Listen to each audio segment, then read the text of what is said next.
So, my friends, welcome to this episode of the Whole Health Rob Carney podcast. I'm your host, Rob Carney. Today, I'm joined by Michael Hughes. He's the founder of Gymnazo, a seven-figure functional training facility on the central coast of California, which focuses on integrating restoration with performance. After becoming a fellow of applied functional science, Michael integrated physical therapy directly into his programming for group coaching. And this is something that had never been done before in the fitness industry. He realized the power of using fitness as a vehicle for recovery, which led him to implement a blend of performance and restoration training that dramatically increases lifetime client value. Michael's passionate about functional training and is building his facility to revolutionize how we train all ages to promote vitality and heal movement dysfunctions that hold us back from living the lives we desire. So, Michael, welcome to the show, my friend. Rob, thanks for having me. Appreciate it. Well, I'm excited to dive in because as soon as I get a lot of requests for people to come on the show and a lot of people email me. And as soon as I saw yours, I was like, something's standing out here that I want to get this guy on the show. So I appreciate the work that you're doing, first of all.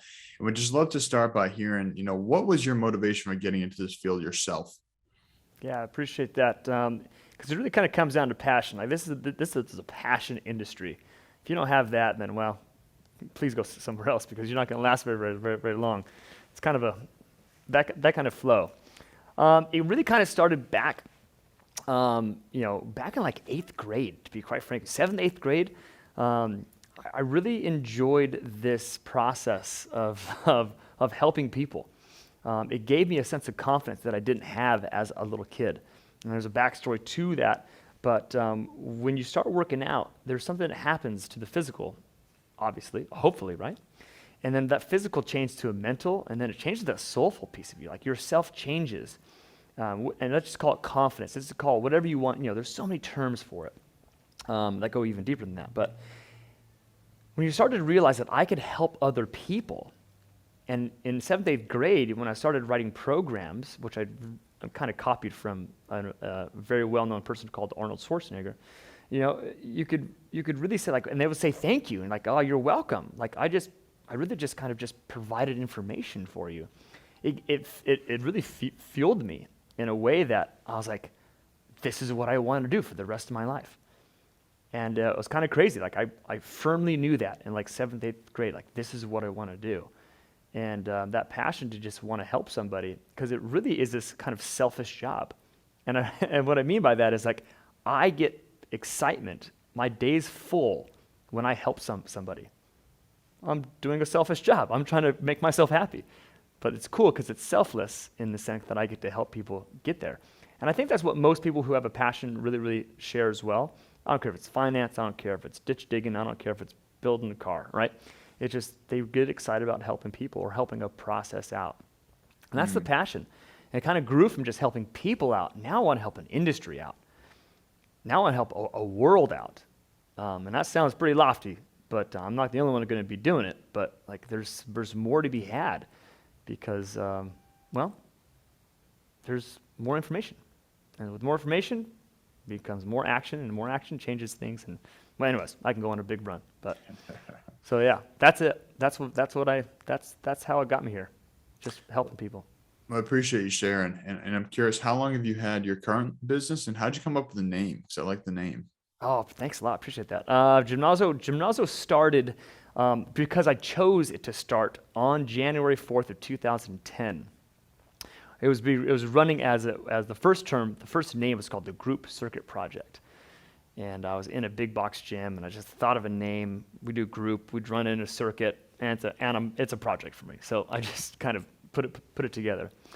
But when I wanted to become more formalized and actually turn it into a business versus just something I just had group training for in a personal training gym setting, I was reading this book, and I really started kind of to study myself more. Like I had a life coach at the time, and he says, if you really want to go somewhere, you have to know who you are first.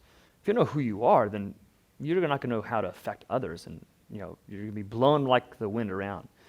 So being in the part, it was physical, it was mental, and soulful. So this part of the soulful piece was studying people that we admired.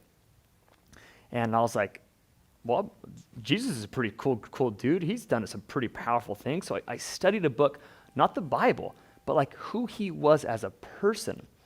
Take the godliness, if you believe that or not, out of that. Just who was the dude? Just like Muhammad, just like any spiritual leader, like who was that person?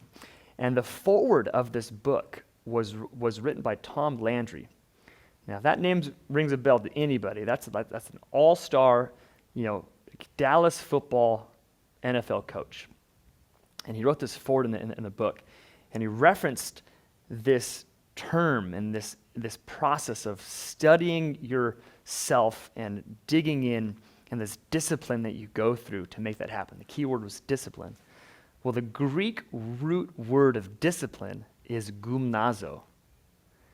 And if you go back to like ancient biblical texts, the word gymnazo is built into the text. And it basically means to exercise, so to discipline oneself. And I'm like, what a badass name. Like, I want to discipline. That's discipline. That's why we work out, for discipline. Not like negative discipline, but positive. And I'm like, and so the Americanization of that word, or the English translation, is gymnazo. And it's also the root word of gymnasium, a place of study, of intense physical discipline. I'm like, boom, that's the gym name. And I highlighted it and copied title, the whole thing. So yeah.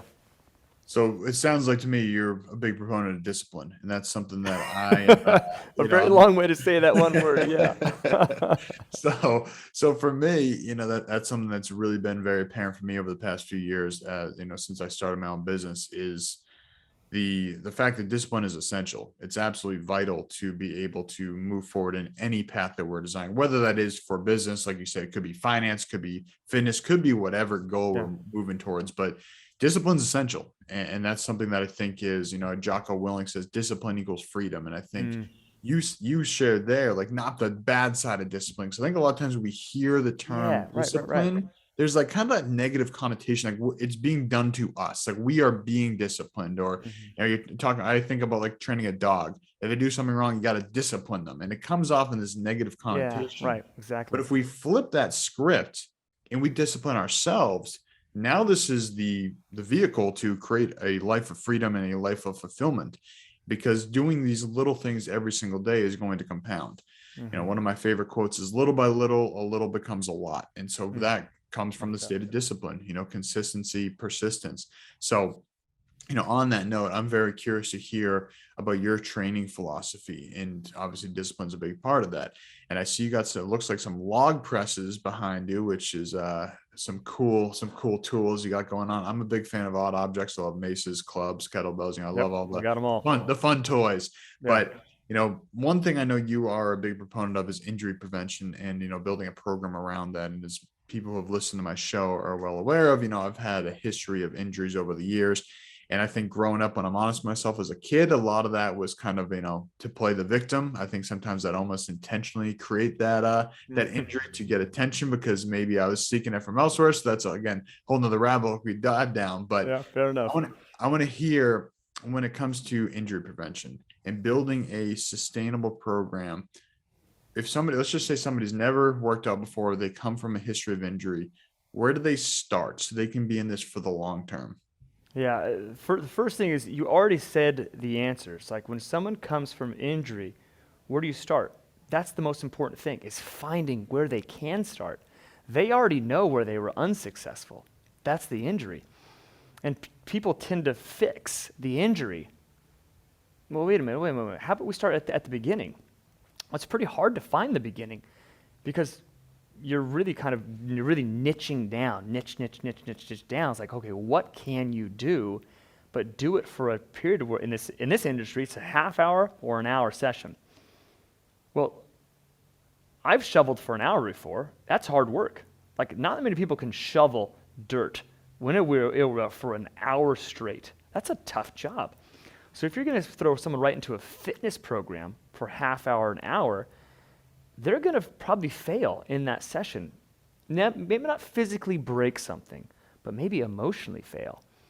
Or even to the sort where they're so sore 72 hours later, they're like, yeah, I'm going to avoid that for the next week. Well, now we lost the consistency piece, which is the discipline piece, right? To me, consistency and discipline are the very closely tied.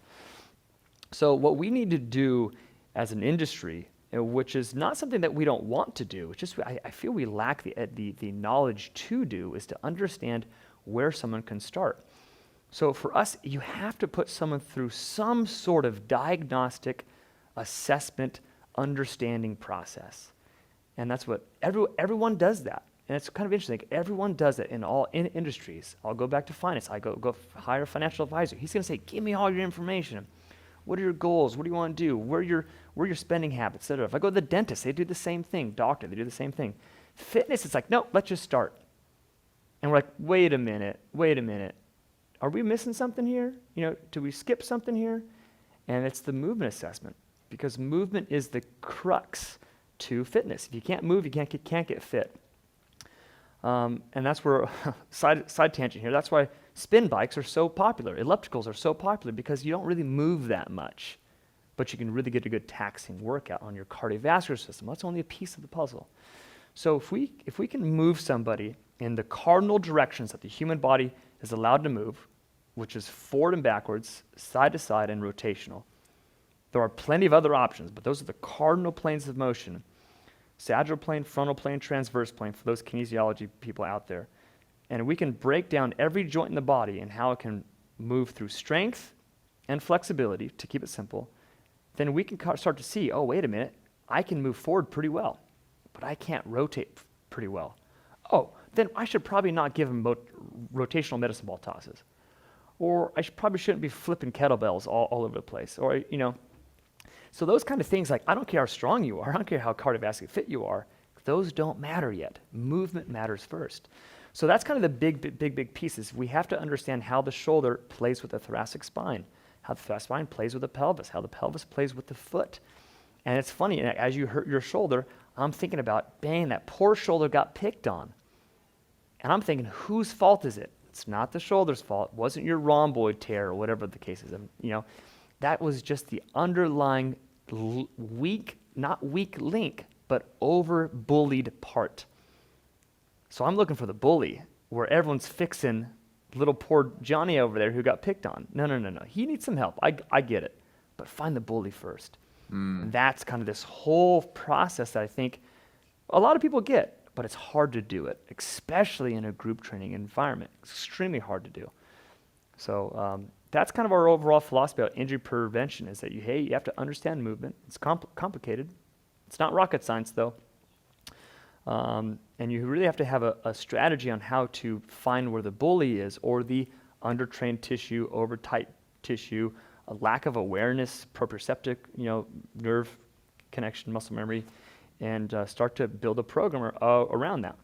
And if you can do that, it's not bulletproof. Right? There's no such thing as perfect, because we all bring our baggage into the program, and we all have imperfect programming. So we have two unperfect things. It's always a melt. It's always a back and forth, and that's how all systems are. If you're searching for perfection, well, good luck. You can find excellence, though. Right. So, yeah. Yeah, man. And, to your point about the analysis, we got to do some sort of intake form. We got to do some sort of scan. We got to do something. And that's that's a big part of, as a coach, a holistic lifestyle coach, is I'm sending people a bunch of forms. I tell them, hey, this may take you an hour and a half, 2 hours to fill out all this paperwork. And sometimes people are like, are you kidding me? Like, what did I sign up for? But I can't do my job if I don't know who I'm working with. Like you said, if I just start saying, hey, we're going to start switching to organic nutrition. What if they're already eating organic? Or if I say, hey, we're going to start moving. What if they have a job that they're working physical labor all day? And then I'm telling them, hey, let's go do all these exercises on top. They may need more stretching. So I think it's a lot of times it is, like you said, to kind of dig into finding the root of where somebody's at. And like you mentioned, with my injury, my dog bit through the top of my finger and, killed a lot of the nerves in here. And this is in hindsight, I'm realizing this. Then about 3 to 4 months later, I started having elbow pain. Then 3 to 4 months later, started having some shoulder pain. Then about 6 months after that, I had the small tear in my rhomboid. So when I look in hindsight, the bully per se was my finger. I'm sure I changed my grip, which then affected the elbow, that affected the shoulder. So it's just like this chain reaction went up. So it's obviously easy to see that, over the course of time when it passes. But that's really, like you said, a lot of times we can say, oh, let me try to heal the rhomboid, try to get that. But that's not really the issue. The issue could be the slight rotation in my hand position when I'm gripping a weight. Right. So, on that note, I think it's really important to recognize like every body is different. We're all moving at different layers. And like you said, we all have different abilities to move. And one of my favorite recommendations for people, you mentioned the forward, the backward, the horizontal, all these things, is just start walking backwards, like, because that's a fun exercise, 'cause most of us don't do that. And No. I used to play sports, so lacrosse, I'd be backpedaling all the time. That was an essential part of playing defense. I had Yeah. to be able to backpedal.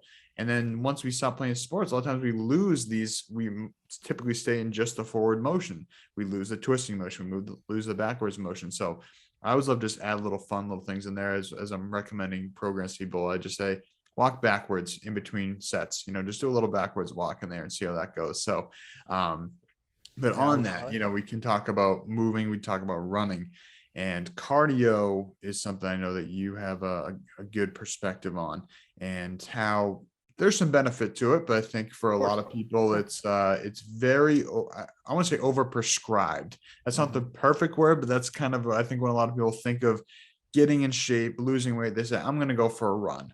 So I'd love to just kind of break down your perspective on cardio, where it's useful, is it overused, and anything else on that topic.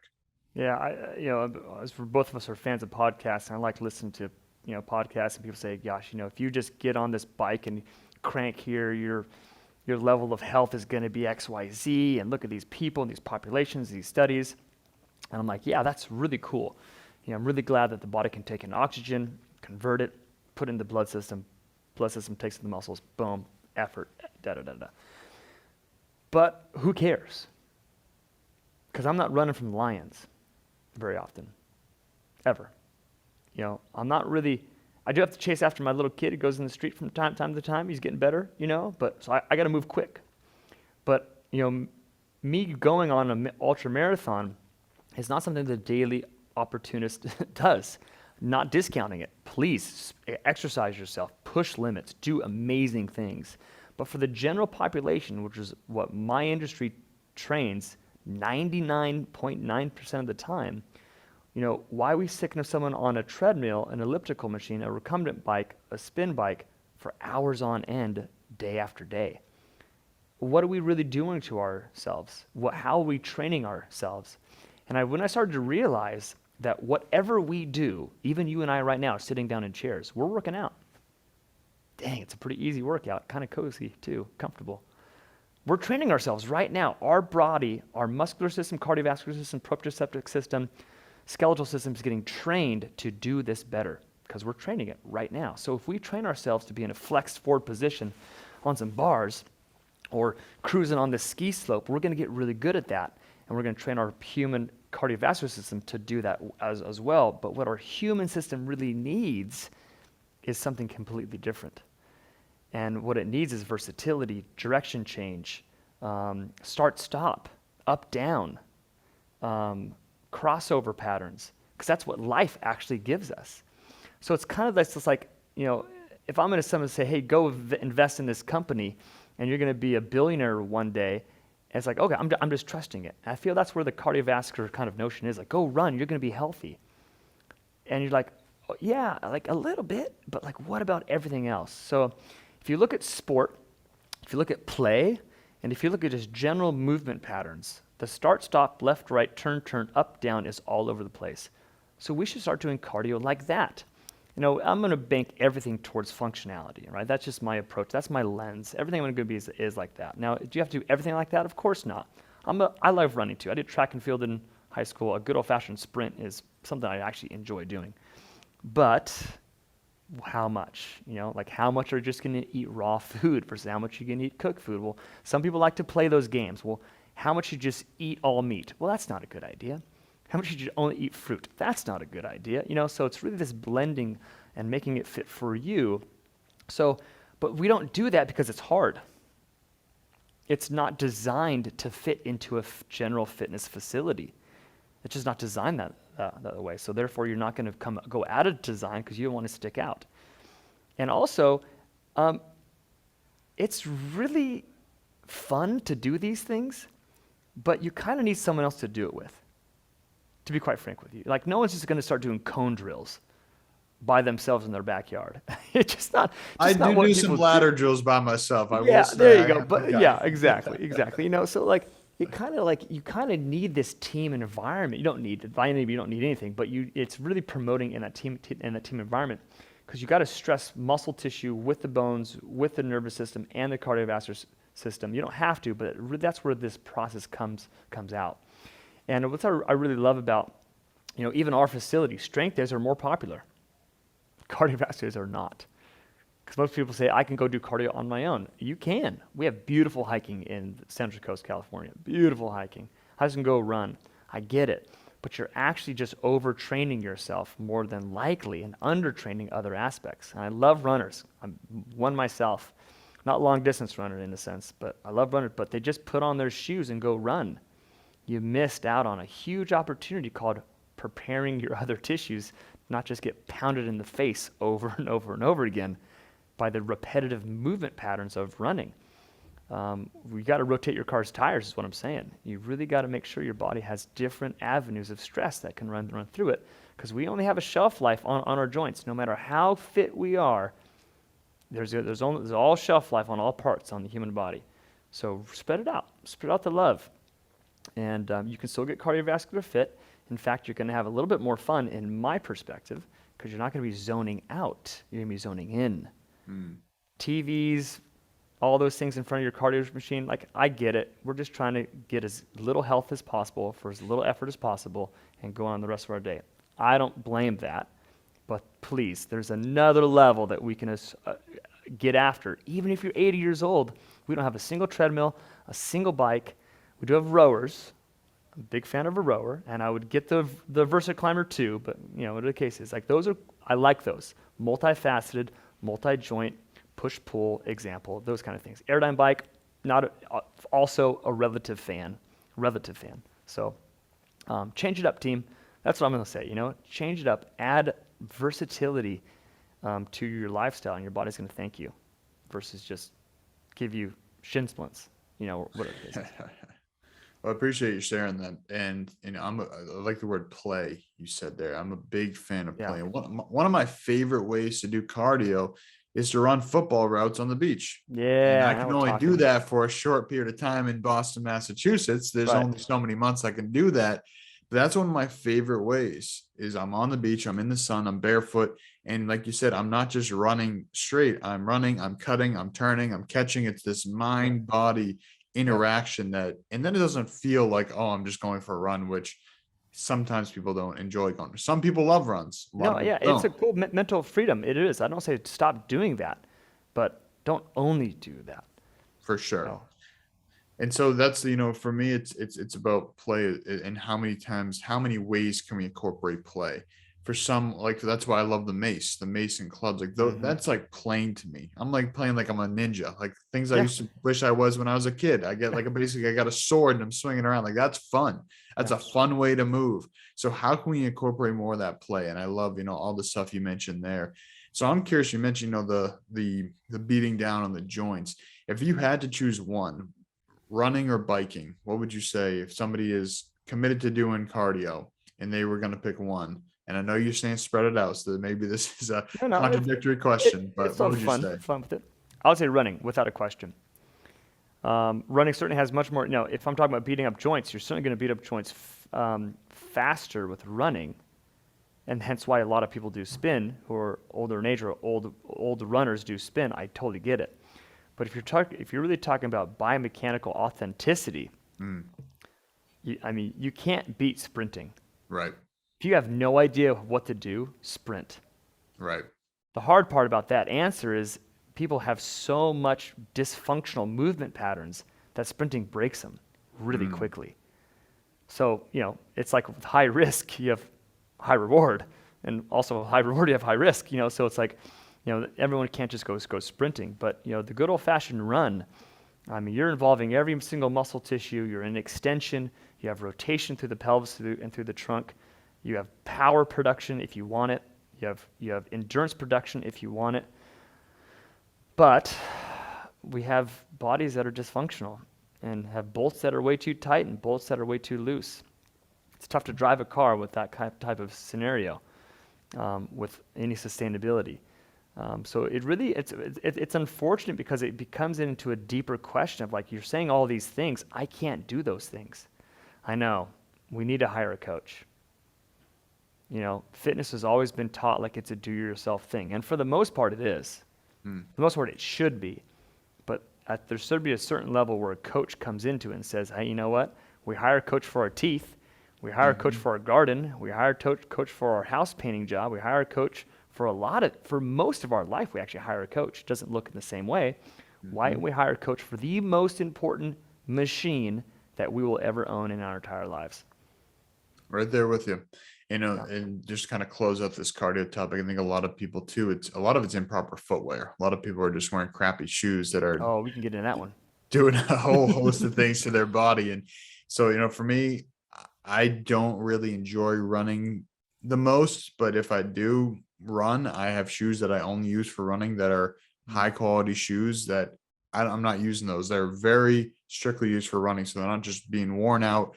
And a lot of times I like to go barefoot, and a lot of that is also something biomechanically that we have to adapt to as well. But, for me, I'm barefoot 90% of the time. So my body's adapted to that, but I'll run barefoot on the beach or the grass. I'm not running barefoot on the concrete, but not a good idea.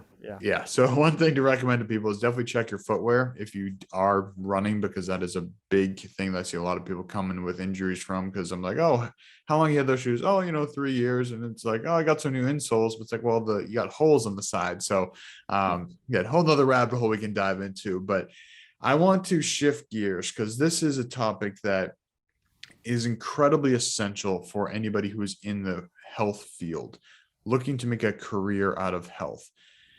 And we were talking before we started recording that it's very common for health practitioners, people in the industry, whether it's a coach, a personal trainer, whatever it is, acupuncturists, massage therapists, that are incredibly talented at their craft, but have had zero or very little or misguided education when it comes to actually operating the business. And this is something I'm still learning myself. So I'm not going to sit here and pretend like I've got this all figured out.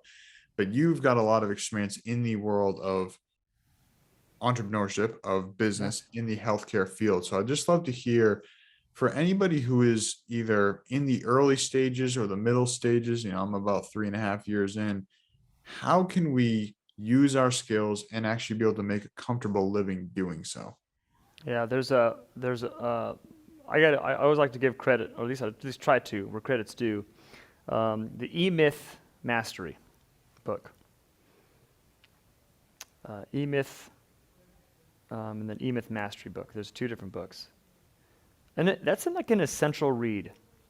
It's an essential read because it puts things into perspective that you as a practitioner of any sort of trade, any sort of service, you wear anywhere from 10 to 50 hats. You have 10 to 50 job titles. And if we start to break down and understand that your job is not just delivering a service, that's a job title. You just happen to be doing that one too. It's also to be your accountant at this point. Even if it's just, I open up my bank account and just look at what's going on. It's also be the delivery service person and you got to unpack boxes or order a mic, whatever the case is, right? It's like you start to appreciate that, wait a minute, this is a system of organization and process.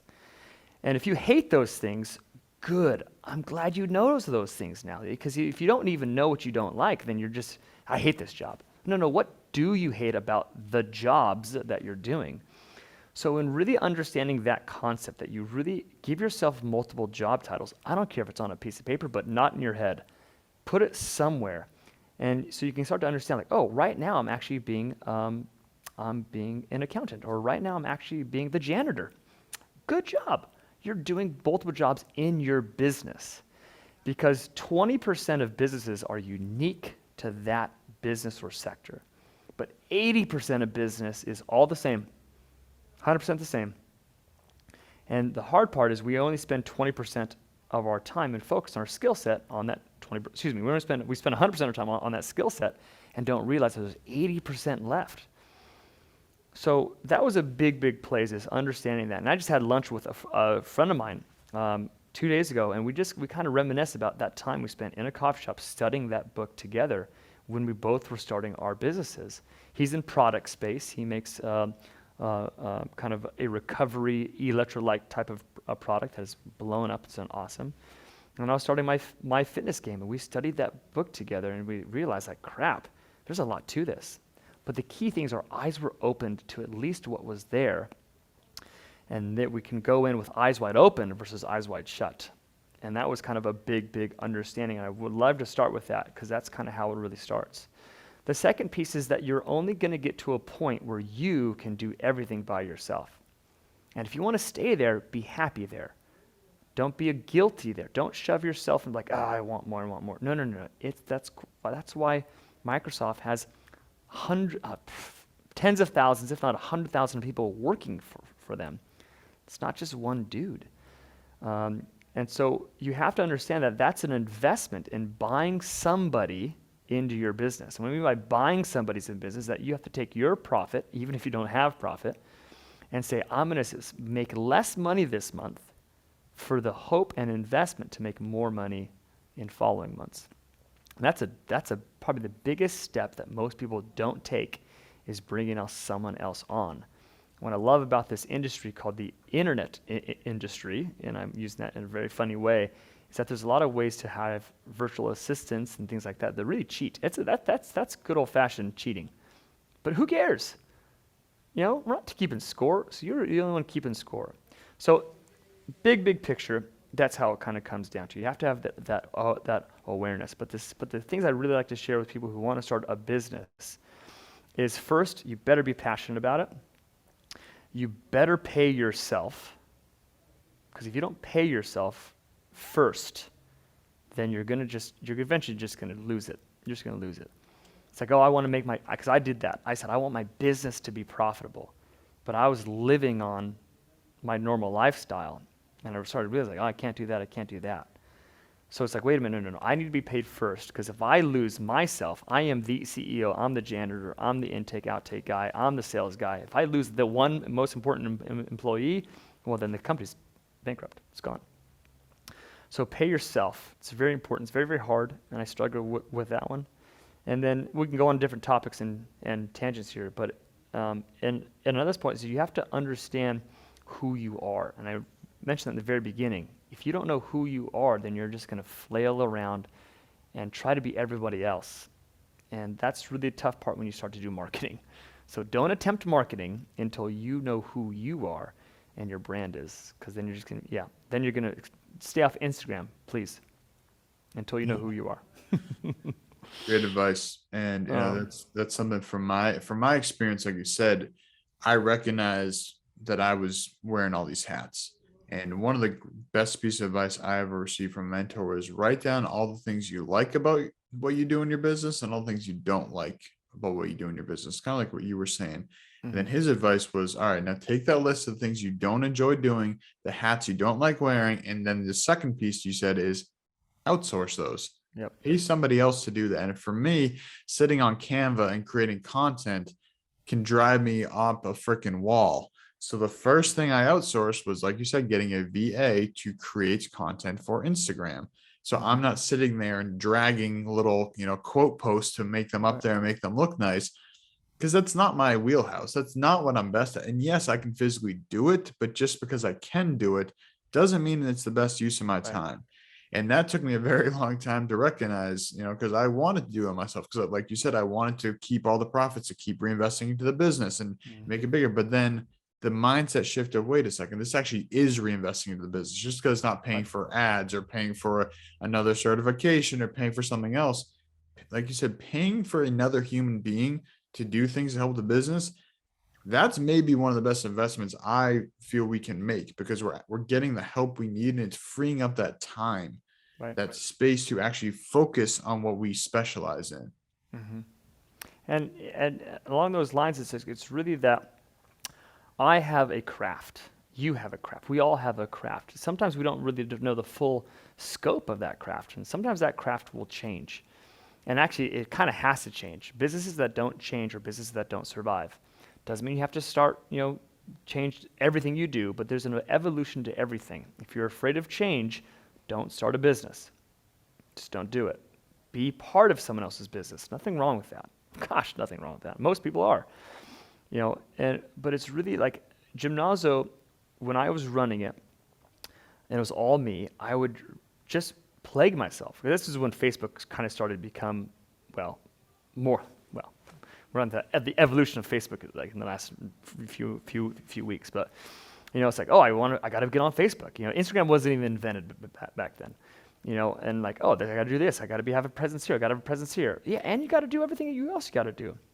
And that's when I met this beautiful woman, and she's like, I'm like a Facebook marketing expert. And I'm like, cool. Let me see if I can hire you. Well, not only did I hire her, I also married her. And that has a lot of benefits. And so it's really like I doubled my team. And then I started taking my coaches who I hired, which was very hard. And this is the best piece of advice that I've received in terms of understanding as from a coach, from a trainer coach. And I was at this conference. It was at the Titleist Performance Institute conference for golf. And one of the head guys there, he says, Michael, do you believe you're the best trainer in the Central Coast of California? And I'm like, I should probably say yes. Yes, I believe, and it's like, I don't want to be arrogant, but I was like, yeah, I'm good. I'm really good. He says, is there anyone better? I was like, nah, not really. No. He says, well, then you're never going to grow your business. I was like, that's like a slap in the face. Like, did you set me up? Should I say yes, I'm the best? Should I believe in myself, I'm the best? He says, what you're basically telling me, and it was much kinder after that point. He says, you don't trust anyone else to be better than you. You have to be the best. And he says, you have to be able to hire someone that you feel can actually replace you. And that can be threatening. And that was really threatening to me at the time, but I got over it in about 48 hours because I went back home and I started asking the other trainers in my gym around me, who wants to join up? And I remember that first trainer who said, yeah, let's join up. And we blended our clients together and we started making it happen. And it was amazing how much faster we grew. And only about 6 months later, we hired 3 more coaches. I went from me to 4 other people in less than a year. And at one point, I'm like, I'm not even working anymore. I was like, oh, crap, what do I do? I'm not a coach coaching clients. It's like, go do more. Go get more clients. Go back to one-on-one training because I converted from one-on-one all the way to group. And I could start this cycle of building and building and building and building. And so it's really kind of interesting when you're kind of a solopreneur in a sense that you can be that. There's no problem. You can be that. But if you want to do something a little bit bigger, it's going to take more than you. And in this fitness space, we have burnout that ends people's careers way more than chill out, meaning they just can't get business. So burnout is the fact. We're still even managing burnout as a company right now because we're still trying to grow and we're still trying to make more. Well, we're trying to make more with 10 employees now. And okay, what do we do? Okay, we need to get 11. Okay, got to get 12. Right in the middle of the pandemic, we're at 13 of us. And we're like, all right, let's keep pushing. And anyways, so bigger is not always better, though. I want to make a preface on that. Bigger is not always better. You can find your 2-person niche and just love life for the rest of your life. Yeah, man, I appreciate you sharing. I think we're going to have to do a whole nother episode just on this topic alone. So I think we could dive into this for a good long while. So we'll definitely put that in the books for a few months down the road here. But man, Michael, this has been a lot of fun. And I've definitely learned some things just from this conversation. I wrote down the EMyth because that's been recommended now. This is probably the 3rd time in the past 3 months I've heard that come up. So now it's definitely going on the list. It's been in the wish list and now it's coming to the front of the wish list. So I appreciate you sharing that. I appreciate all the perspective you shared on, about cardio, about injury prevention, about the business side in general. And like I said, I definitely want to get back together in the future to dive into the business side because I think that's a fun topic. So where can people learn more about what you do, get connected, and if they're local to you, get involved? Yeah, I appreciate that. So Gymnazo really kind of realized that we had something a little bit deeper going on besides just training clients. or our B2C business, just training people. Rather realize that, that there's an opportunity for coaches to expand their capability and we wanted to open source, plain and simple. This is what we're doing. This is the results that we're getting. We believe trainers are getting onto a whole new level of possibilities. Instead of just burning calories and making muscle, you can start to add all kinds of movement aspect to it and restoration. And I'll even use the word rehabilitation. I will use that respectfully.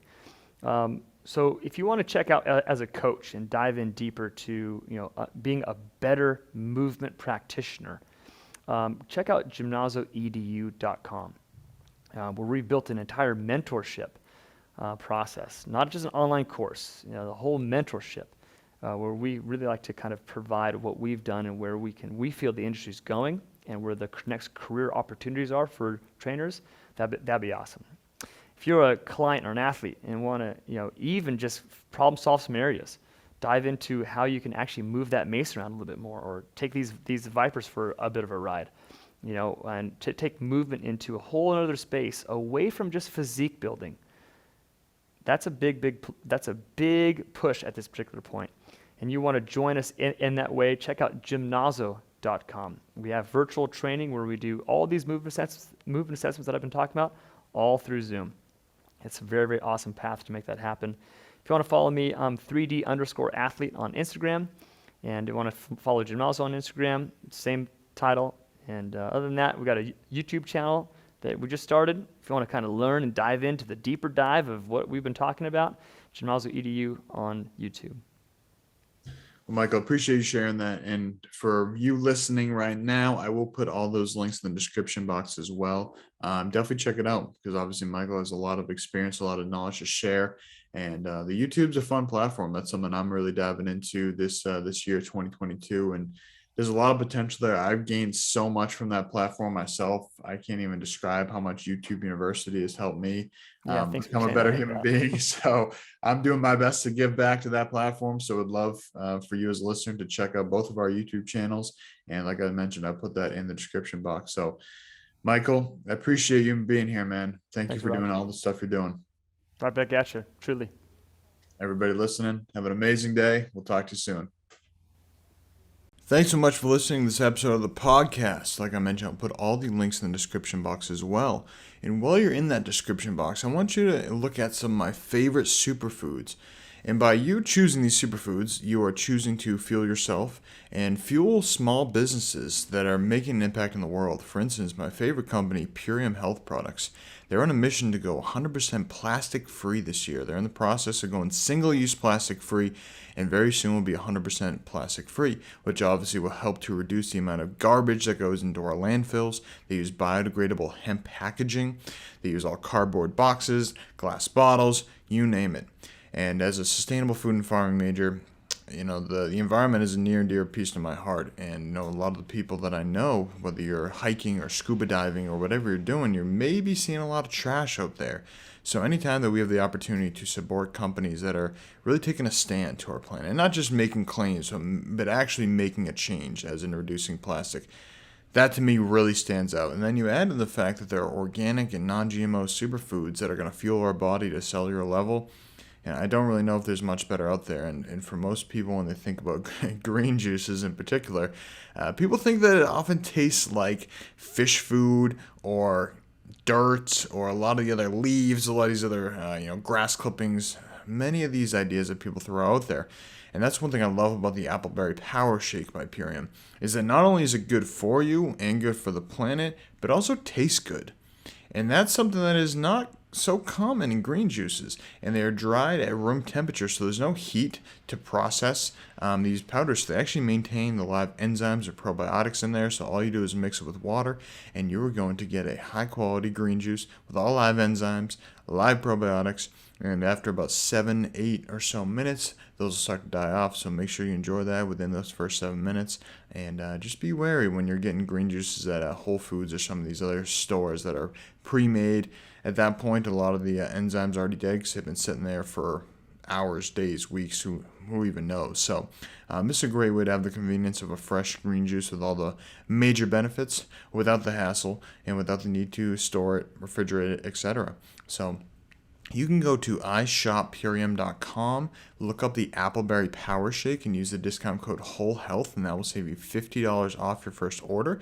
If you're looking for a nice core bundle, go to the Daily Core 4, and that consists of the Power Shake, which is the greens like I just mentioned, the Super Amino 23s, which are pre-digested vegan amino acids. We have the Biomedic, which is the first product shown to remove glyphosate from the gut, as well as reduce the C-reactive protein to help with inflammation. And then we have the tart cherry juice called the Apothecary. And so those 4 products right there are going to be the best bang for your buck. They're the most 4 popular products that Purium offers, and that is called the Daily Core 4.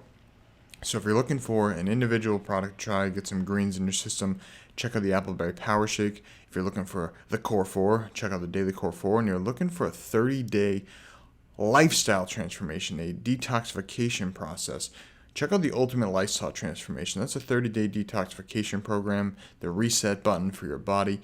And the important thing to note that these are supplements, and these are a great icing on the cake for an already healthy body, an already healthy mind, an already healthy lifestyle. So you can use this as a jump start to get you right back into the swing of things and get a jump start to your health, or an icing on the cake. But recognize that you still got to do the other things. You still got to eat healthy whole foods, move your body, get some sunshine, drink quality water, etc. So if you're looking for those, you want to get some icing on the cake, you want a jump start, and you're looking for a long-term approach, highly recommend Purium. And what we have is called a smart order, where when you sign up for a monthly recurring order, but again, this is a lifestyle change. This isn't a one and done. You can actually save 25% and get double rewards points on all your orders. So again, go to iShopPurium.com, and I will put the links in the description box here as well, and use the discount code WHOLEHEALTH to save you $50 off or 25% off your first order, whatever saves you more. Be sure to check out the smart order options so you can save some cash and continue to get your monthly delivery of Purium Superfoods. So thank you for listening. I appreciate your support.